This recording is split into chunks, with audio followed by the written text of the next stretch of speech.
मैं उन गोपियों के प्रेम को नहीं भूल पाता जो सब कुछ मुझ छोड़ करके मुझे ही चाहती थी। जब मैया मुझे डांटती थी तो बाबा आकर के मेरा पक्ष लेते थे, मुझे बचा लेते थे। वो यमुना में नहाना, वन में घूम घूम करके गैयाओं को चराना, ये बातें मुझे याद आती हैं। इसलिए उद्धव, मैं चाहता हूं कि तुम ब्रज में चले जाओ, क्योंकि मुझे पता है तुम बड़े विद्वान हो, बृहस्पति जी की शिष्य हो, और इसलिए तुम ब्रज में जाओगे तो तुम गोपियों को समझा सकोगे। अगर गोपियां समझ जाएं और मुझको याद करना छोड़ दें तो मैं भी उनकी कभी याद नहीं करूंगा। उद्धव अपने ज्ञान के घमंड में थे। कहने लगे कि ठीक है, मैं उनको समझा करके आऊंगा। ब्रज में जाने के लिए तैयार हुए और जैसे ही रथ पर सवार हुए तो भगवान ने अपना पीतांबर उड़ा दिया। तातन मनस्का मत प्राणा मदर्थे त्यक्त देहिका मामेव दयितम प्रेष्ठ मात्मानं मनसा गता। हे उद्धव, उन उद्धव से कहा, उद्धव वो मेरे लिए अपने प्राण तक त्याग सकती हैं। मैं उनसे कह करके आया था कि आज जा रहा हूं, कल मेला देखूंगा, परसों आ जाऊंगा, बड़ी शीघ्र आ जाऊंगा, इसलिए अब तक अपने प्राणों को रखे हुई हैं, मेरे लिए ही जी रही हैं। इसलिए तुम ऐसी बातें जाकर के वहां मत करना कि वो अपने प्राणों को ही त्याग दे। गच्छोद्धव ब्रजम सौम्य पित्रो नौ प्रीतिमावह गोपीनां मद्वियोगाधिम मत्संदर्शेर विमोचया। तुम जाओ,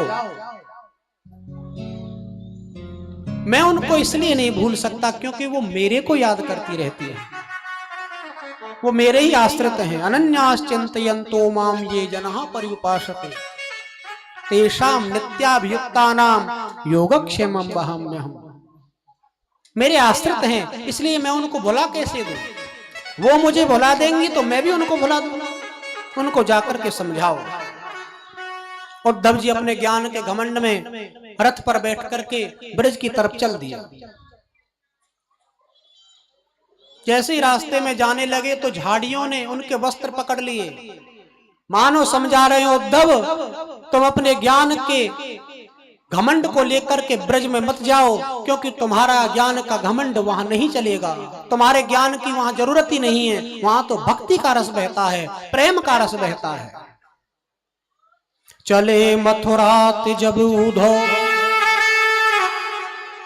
श्री वृंदावन निकट आए, कभी कुछ प्रेम ने अपने अनोखे रंग दिखलाए। उलझ गए वस्त्र में कांटे, लगे उधो को समझाने, तुम्हारा ज्ञान पर्दा फाड़ दे हम प्रेम दीवाने। क्योंकि है प्रेम जगत में सार, और कोई सार ही नहीं। उद्धव को समझाने लगे, ब्रज की लताएं, ब्रज की झाड़ियां। उद्धव अपने ज्ञान के घमंड में था, समझ नहीं पाया। सीधे नंद बाबा के घर जाकर के रथ को रोका।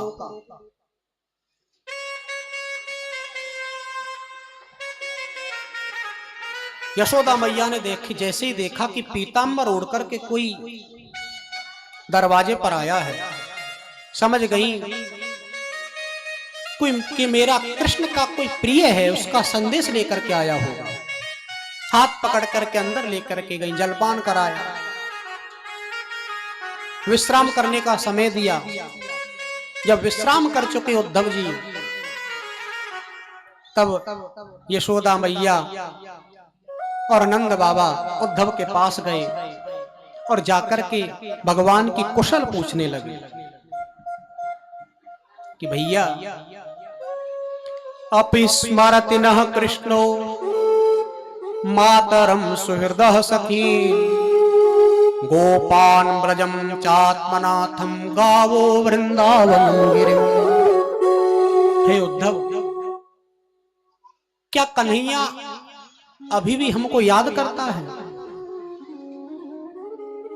क्या मुझे, अपने नंद बाबा को, इन ग्वाल वालों को और इस गिरिराज पर्वत को जहां पर उसने गाय चराई है, क्या इस स्थान को भगवान, क्या इस स्थान को हमारा पुत्र कृष्ण याद करता है? क्योंकि जब से गया वापस आया ही नहीं। स्मरताम कृष्ण वीर्यानि नीलापांग निरीक्षितम हसितम भाषितम चांग सर्वानः स्थिला क्रिया।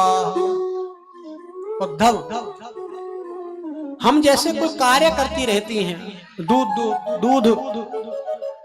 दूह रही हो, गैयाओं की सेवा कर रही हो, दूध चला रही हो, या घर का कोई और कार्य कर रही हो, और जैसे ही हमको कृष्ण की याद आ जाती है तो हम अपना कार्य भूल जाते हैं। हमको याद ही नहीं रहता कि हम क्या कार्य कर रही थी।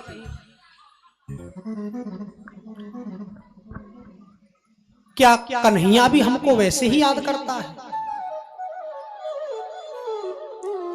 क्या कन्हैया ने कभी हमारे बारे में तुमको कुछ बताया है? यशोदावर्ण्यमानानि पुत्रस्य चरितानि च शृण्वन्त शृण्यवास्त्राक्षी स्नेह स्नयुत पयोधरा।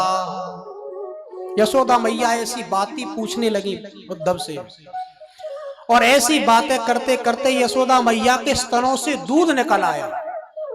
इतना प्रेम भगवान के प्रति उमड़ पड़ा। यशोदा मैया के स्तनों से दूध आने लगा। भगवान के प्रति इतना प्रेम देख करके उद्धव भी द्रवीभूत हो गए। प्रेम की नदी में बह गए, प्रेम के सागर में डूब गए, भूल गए कि मैं यहां करने क्या आया था। अपने ज्ञान तक को भूल गए, अपने आप को संभाला, बहुत संभाला, तब जाकर के कुछ भान हुआ कि उद्धव तू आया तो किसी और कार्य के लिए था, तू तो प्रेम की नदी में स्वयं ही बह गया। संभाल करके तब यशोदा मैया से बोले उद्धव की मैया, नैस्यास्ति प्रियः कश्चिद् न प्रियो वास्त्यमानिनः नोत्तमः